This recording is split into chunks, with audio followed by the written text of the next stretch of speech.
Hello everyone and welcome back to my channel. My name is Caitlin from Florals.com, and today I'm participating in the 12 Days of Christmas Stories Hop with a bunch of awesome ladies.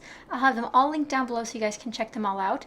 And for this video today we have a giveaway going on thanks to Becky, so I'll have her details on how to enter listed down below in case you guys want to enter to win a scrapbook.com gift card, which is very generous of her.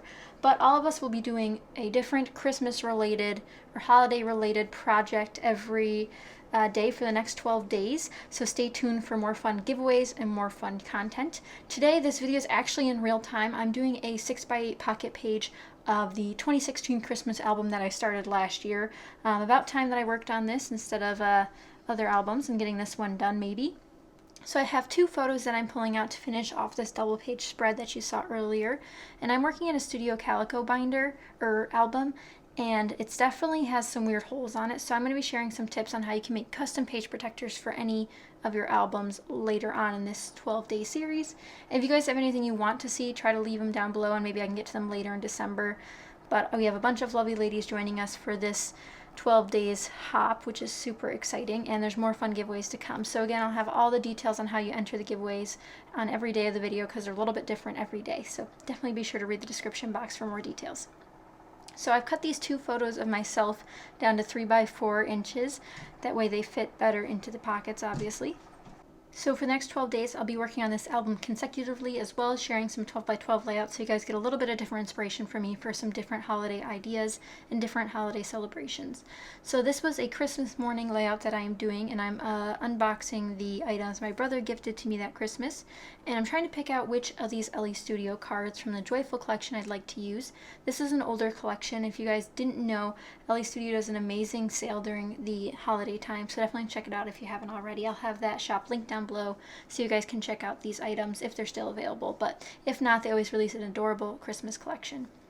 So I've pulled out the LE Studio items that I've started to look at, and I know a lot of you guys were asking for more real-time videos, so that's what I'm doing today. It's real-time, but I didn't have my audio live, if that makes sense. So I'm still doing a voiceover, but it's in real-time, sort of slower pace, so I can talk you through all of my design decisions. And if you guys prefer that, please let me know in the comments down below. I'm always interested in knowing if you guys prefer sped up or slowed down. So first I pulled out a pink themed card at the top and then a multi-colored theme card at the bottom. And these were kind of competing a lot with all of the words and all the colors, so I decided to pull out the second pink card in that Joyful set, which I only had the 4 cards left, so I'm really excited to try to use this up during this series. So I pull out this journaling card that says the details on it, and it's hard to pick up on camera, but when I first got these cards, I'd actually ran over them in my wheelie chair, so it got marks on it. So now I have to figure out how to cover those up because I didn't want to throw away this beautiful card. So I'm going to pull in some Christmas supplies to try to figure out how to do that. If you're ever in that situation where something goes awry, just try to cover it up. That's the first thing you have to do. If you can't clean it up, you got to cover it up. So that's what I attempt to do in these next moments. I pull out some chipboard, but I really like using chipboard in pocket pages because it doesn't add too much dimension where the album gets super bulky and unmanageable. So I decided to use some chipboard possibly. First I bring out some washi tape because this is a really odd stain on this cardstock, so I'm going to do some washi tape to get that horizontal section covered. And this washi tape has a little bit of gold on it. It's not exactly foiled, but it does have a sort of metallic feel to it. And I didn't plan on bringing in any other gold elements onto this layout.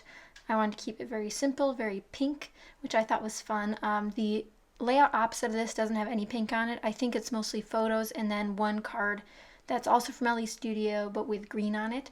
So there's not too much I'm worrying about. I find when I do these albums, if I don't mix up the color schemes every once in a while, I get very bored with it. And especially if some of my photos don't exactly go with the color scheme. And if you also notice, these LE Studio cards have a cream background, and what I'm working with right now are those stickers, which actually have a very stark white contrast to them.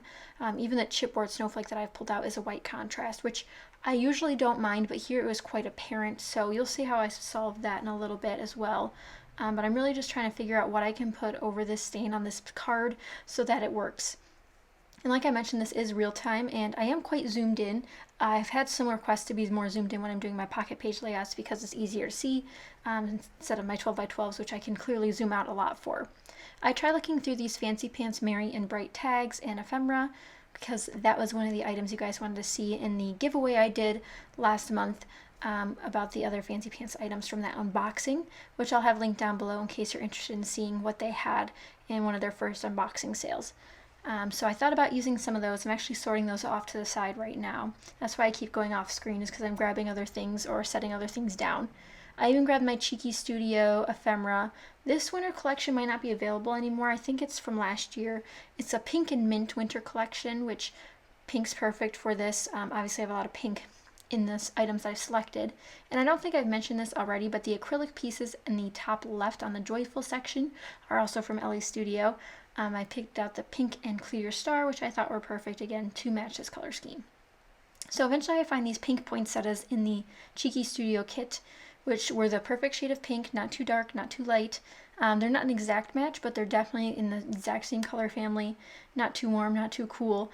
And I decided that maybe if I could find a couple of these in this pack that they would work. So I pick a medium one and then a smaller one. And I put back that chipboard snowflake because I thought, well, I'm definitely going the pink route here, so I don't think I'll need anything else. And I'm looking through the other bits of this ephemera pack, and if you can tell, the Cheeky Studio ephemeras illustrated in a different way than the items from Ellie Studio are. They just have a different feel. Both are whimsical, which is nice, so they go nicely together, but they definitely have a different feel due to the outlines, and then there's no outlines on the Ellie Studio items. So I do find this cute little snow globe, and it brings in that light blue that's actually on the mittens I'm holding in the photo next to it. And I thought that was like too perfect not to be true, so I have to use it. And again, I pull out another one of those poinsettias. Well, I assume they're poinsettias, they're pink, so I'm not 100% sure.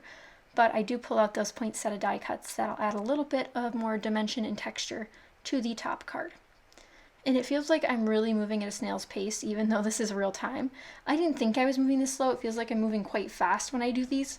This layout only took me 10 minutes, as you guys see, maybe just a little over 10 minutes with the close-ups and such. But it's a really simple layout. I like doing 6x8s because they are so quick. And with things like Christmas that get very repetitive, as long as you have room for a new story, the pictures and embellishments can be anything, in my opinion. I like working with different color schemes, like the untraditional pinks that I'm working with here, and then working with the stars and the snow globes instead of like the snowflakes and the Christmas trees. But don't worry, I have a ton more different color schemes and ideas to share with you throughout this 12 days of Christmas stories hop, so definitely stay tuned for those.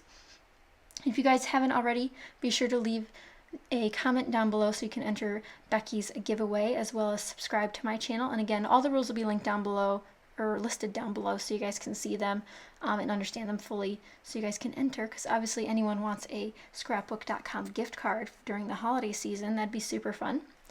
And I know I've also gotten some questions about how to adhere acrylic pieces. These ones are sort of frosted, so I didn't mind putting on my ATG tape on the back. Even liquid adhesive would have been fine. But I hear that glue dots are somewhat the best, or covering it up with another item. I've only used ATG tape. I've never used anything else to adhere them down. But definitely check out the other ladies who are working with acrylics lately. I know there's a lot of acrylics being used during the December daily time, so definitely be on the lookout for some of those to get more ideas. And that little finger dance I just did was a gesture for me to find something to finish decorating this section with. I need some sequins or some enamel dots or some little puffy stickers to really finish this off. And so the hunt begins to find something that matches nicely. I thought about using some enamel dots. I was looking for something actually in that gray tone that's in both of the fonts, the joyful and the details. But what I end up finding are these adorable puffy stickers from Recollections. And then they have these adorable little snowflakes as well as little like starbursts, which are fun. And I thought I was going to put some on the other pictures too, but I decided to leave the pictures unembellished just because there's so much embellishment over on this side. So I pull out some of these snowflakes to bring in that blue that's in the back of the snow globe, as well as in the photo of me holding the gloves that I'd gotten for Christmas. And it just adds a little bit of something, and it really matches the star shape and the poinsettia shape. So if you notice, there isn't a visual triangle on this really. I just have cluster, cluster, and then cluster. So top right, bottom left of that card, and then bottom right of the other card. So it's a very acute visual triangle, but having similar elements in all the triangles really helps. So if you're working with pocket pages and you're having trouble finding your triangle, maybe you have one and you just didn't notice yet, or you can create one with little elements like these little puffy stickers, or just the pink elements in general. So be sure to look out for those if you're having trouble designing your pocket pages. So I'm going to put those ephemera pieces away, and I still think this is lacking something. I thought I was going to do a little bit more, maybe some splatters of some sort, but I kept it really simple, and this is how it turned out. I'm going to do some close-up shots at the end, but again, be sure to check out everyone's link down below for their first day video. We have a lot of lovely ladies joining us, and I'm sure some of them are already your favorites, and hopefully you find some new ones too. Thank you guys so much for watching, and I hope you guys enjoyed, and I'll see you guys tomorrow for another video. Bye!